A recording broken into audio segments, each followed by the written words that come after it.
আসসালামাইকুম। আমি আবুল হোসেন, বাংলাদেশ ওমেন্স আন্ডার-17 দলের কোচ। আমরা বর্তমানে ভুটান আছি। আমরা অনূর্ধ্ব-17 সাফ ফুটবল খেলার জন্য ভুটানে অবস্থান করছি। আমাদের মেয়েরা আল্লাহর রহমতে খুব ভালো করতেছে, প্র্যাকটিসও ভালো করছে। আমাদের আগামী 20 তারিখ ভুটান দলের সাথে খেলা।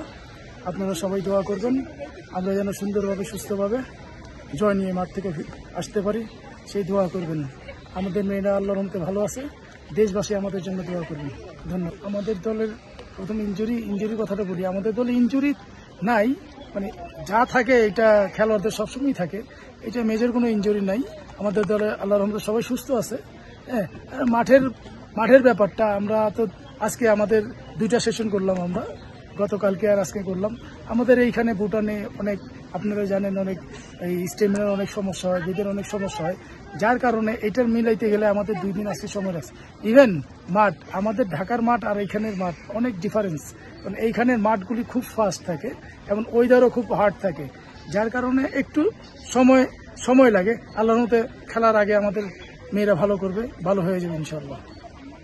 বাফুকে আমাদের এখানে খেলার 5 দিন আগে পাঠানোতে, কারণ আমরা 5 দিন আগে আওয়াতে আমাদের একটা খুব ভালো একটা মানে সময় এবং ভালো ট্রেনিং আমরা পাচ্ছি এবং ওয়েদারের সাথে আমরা খুব ভালো মানায় নিতে পারছি। এটার জন্য আমরা খুব উপকার হচ্ছে আমাদের দলের। আমরা এই রকম যদি হয় আমাদের জন্য খুবই ভালো হয়। আমরা আল্লাহর রহমতে অনেকটা আগে আছি।